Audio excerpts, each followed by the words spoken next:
Protesters in Calgary staged a greeting today for Canada's Minister of Immigration.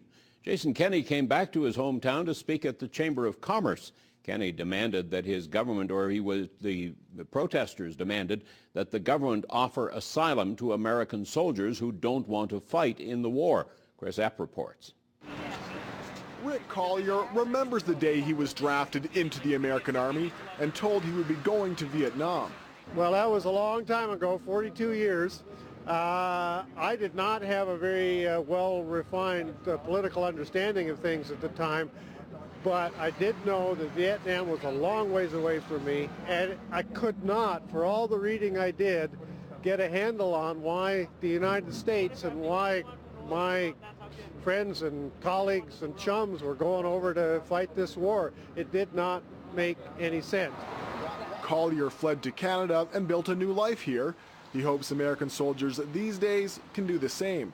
Collier and his fellow protesters are demanding the federal government offer asylum to soldiers who don't want to go to Iraq. This is the same war, it's just a different country. And so I do identify in that way. Several soldiers have fled to Canada. They say the war in Iraq is illegal and they shouldn't be obligated to fight. A non-binding motion supporting these refugees was backed by the majority of Parliament, but not by the Conservatives.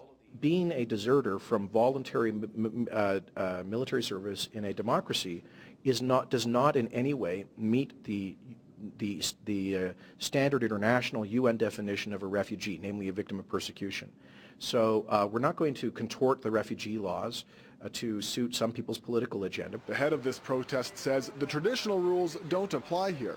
These are human beings who are making a moral choice, a moral decision that this war is illegal. Some of them have been to Iraq. Some of them have seen very severe breaches of international law, and that's why they've made this decision to come. Still, Kenney says there's a big difference between being drafted into the military and signing up for it, and that it's not the government's responsibility to change immigration laws based on ideology. Chris Epp, CTV News, Calgary.